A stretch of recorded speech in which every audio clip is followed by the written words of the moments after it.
तोंडमान को निषाद के साथ भगवान श्रीनिवास का दर्शन होना। पृथ्वी ने पूछा, मुझे धारण करने वाले प्रियतम, कलयुग में आपका दर्शन किससे होगा तथा परम सुंदर विग्रह वाले भगवान श्रीनिवास का दर्शन भी किसे प्राप्त हो सकेगा, यह मुझे बतलाइए। भगवान वाराह बोले, देवी सुनो, जो भविष्य में होने वाली बात है उसे भूतल की भांति बतला रहा हूं। इस पवित्र पर्वत पर एक वसु नामक निषाद था, जो श्यामक वन सावा के जंगल की रक्षा किया करता था। भगवान पुरुषोत्तम के प्रति उसके मन में बड़ी भक्ति थी। वह सावा के चावलों का भात बनाकर उसमें मधु मिला देता और श्रीदेवी तथा भूदेवी सहित देवाधिदेव भगवान विष्णु को निवेदन करके स्वयं प्रसाद पाता था। इस प्रकार भक्ति करने वाले उस निषाद की कल्याणमयी भार्या चित्रवती ने एक उत्तम पुत्र को जन्म दिया, जिसका नाम वीर था। वसु अपने पुत्र तथा पतिव्रता पत्नी के साथ आनंद पूर्वक रहता था। एक दिन वह अपने पुत्र को सावा की रक्षा करने का आदेश दे स्वयं पत्नी के साथ मधु की खोज में चला। मधु का छाता देखने की इच्छा से वह एक वन से दूसरे वन में शीघ्रता पूर्वक चला जा रहा था।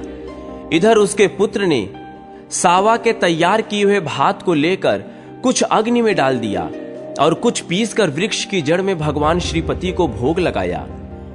फिर भगवान का प्रसाद खाकर वीर वहां सुख से बैठा रहा। तदनंतर वसु मधु लेकर आया और सावा के चावलों को खाया हुआ देख अपने पुत्र को फटकारने लगा। उसने बड़ी उतावली के साथ वीर को मार डालने के लिए तलवार लेकर हाथ को ऊपर उठाया। उस समय भगवान विष्णु उस वृक्ष पर ही विराजमान थे। उन्होंने वसु की तलवार हाथ से पकड़ ली। तब उसने वृक्ष की ओर देखा। भगवान विष्णु हाथ में शंख, चक्र और गदा लिए तथा आधा शरीर वृक्ष पर टिकाए खड़े थे। उन्हें देखते ही वसु ने तलवार छोड़ दी और भगवान के चरणों में प्रणाम करके कहा, देव देवेश्वर, आप यह क्या कर रहे हैं? श्री भगवान बोले, वसु, तुम मेरी बात सुनो। तुम्हारा पुत्र मुझ में भक्ति रखता है। यह तुमसे भी बढ़कर मुझे प्यारा है, इसलिए मैंने इसे प्रत्यक्ष दर्शन दिया। इसकी दृष्टि में मैं सर्वत्र हूं, किंतु तुम्हारी दृष्टि में केवल स्वामी पुष्करणी के तट पर रहता हूं। भगवान का यह वचन सुनकर वसु बड़ा प्रसन्न हुआ। एक समय चंद्रवंश में तोंडमान नाम से प्रसिद्ध एक राजा हुए। वे बड़े वीर थे। उनके पिता का नाम सुवीर और माता का नाम नंदिनी था। 5 ही वर्ष की अवस्था में उनके हृदय में भगवान विष्णु की भक्ति प्रकट हो गई थी। वे बड़े बुद्धिमान और सुशीलता, शूरता तथा पराक्रम आदि के गुणों की निधि थे। युवा होने पर उन्होंने पांडेय नरेश की सुंदरी पुत्री पद्मा के साथ विवाह किया। तत्पश्चात भिन्न भिन्न देशों की सैकड़ों स्वयंवरा कन्याओं को भी वे ब्याह लाए और नारायणपुर में रहकर इस पृथ्वी पर देवराज इंद्र की भांति सुख भोगने लगे। एक दिन सिंह के समान पराक्रमी तोंडमान अपने पिता की आज्ञा लेकर वेंकटाचल के समीप शिकार खेलने के लिए गए। उन्होंने एक यूथपति गजराज को देखा और उसे पकड़ने के लिए उसका पीछा किया। सुवर्णमुखरी नदी को पार करके वह परम उत्तम ब्रह्म ऋषि सुक के पास गए और उन्हें प्रणाम करके उनकी आज्ञा ले एक वन से दूसरे वन में चलते गए। एक जगह उन्होंने रेणुका देवी को देखा, जो वाल्मीकि बाम्बी बिमोट के आकार में खड़ी थी। उनको प्रणाम करके वीर तोंडमान पश्चिम की ओर चले गए। आगे जाकर उन्हें एक पंचरंगा तोता दिखाई दिया। फिर उसे पकड़ने के लिए वे भी उसके पीछे पीछे दौड़ने लगे। तोता श्रीनिवास का नाम रटता और शीघ्र ही पर्वत के शिखर पर जा पहुंचा। पीछा करते हुए राजा भी गिरिराज पर चढ़ गए और उस तोते को ढूंढते ढूंढते श्यामक वन में जा पहुंचे। वहां तोते को न देखकर उन्होंने उस वन की रक्षा करने वाले निषाद को देखा। उसने भी राजा को आते देख शीघ्रता पूर्वक आगे आकर उनकी अगवानी की और उन्हें प्रणाम करके विनीत भाव से वह दोनों हाथ जोड़कर खड़ा हो गया। तोंडमान ने भी उसका आदर करके उससे पूछा, बनेचर, इधर कोई पंचरंग तोता आया है, क्या तुमने उसे कहीं देखा है? वह श्रीनिवास की रट लगा रहा था, बताओ वह किधर गया है? वनेचर बोला, महाराज, वह 5 रंगों वाला शुक भगवान श्रीनिवास को बहुत प्रिय है।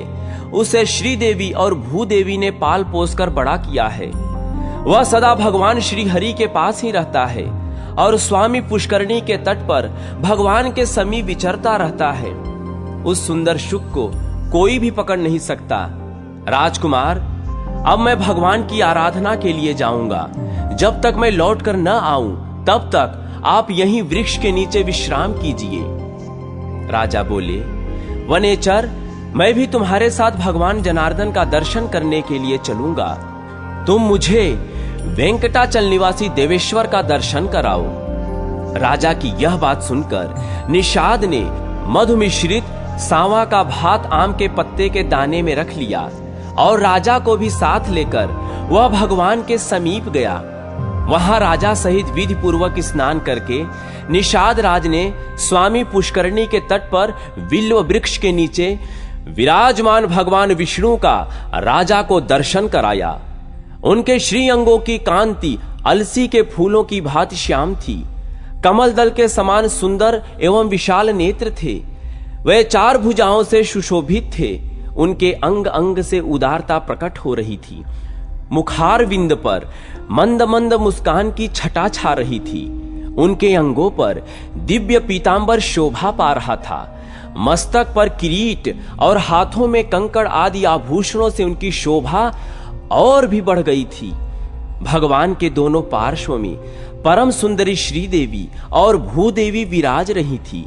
शंख, चक्र, खड्ग, गदा, श्रांग, धनुष और बाण आदि आयुध मूर्तिमान होकर सब ओर से भगवान की सेवा में उपस्थित थे। इस प्रकार उन पुरुषोत्तम का दर्शन करके उन दोनों ने आनंद मग्न होकर उन्हें प्रणाम किया। निषाद ने भी मधु मिश्रित सांवा का भात भगवान को निवेदन किया। फिर राजा के साथ श्यामक वन में अपनी पवित्र पर्ण कुटी पर वह लौट आया। राजा एक रात उसकी कुटी में रहे और सवेरे उठकर अपनी सेना के साथ पुनः नगर की ओर लौटे। फिर देवी के वन में जाकर वे घोड़े से उतरे और चैत्र शुक्ल नवमी को उन्होंने रेणुका देवी का पूजन किया। उनसे पूजित होकर देवी ने प्रसन्न हो उन्हें वर दिया। राजन, तुम्हारा राज्य निष्कंटक होगा। राजधानी तुम्हारे ही नाम से प्रसिद्ध होगी। मेरे समीप तुम दीर्घ काल तक राज्य करोगे और तुम्हारे ऊपर देवाधिदेव भगवान विष्णु का कृपा प्रसाद सदा बना रहेगा। इस प्रकार वरदान पाकर राजा पुनः शुकमणि के आश्रम पर गए और उन्हें प्रणाम करके उनके द्वारा सम्मानित हो हर्ष को प्राप्त हुए।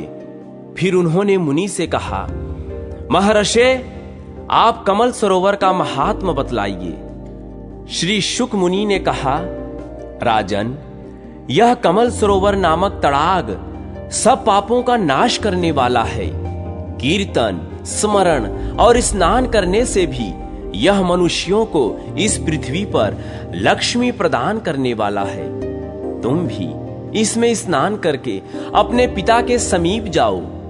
शुक मुनि का यह वचन सुनकर राजकुमार ने कमल सरोवर में स्नान किया और मुनि को प्रणाम करके घोड़े पर सवार हो अपने नगर को प्रस्थान किया।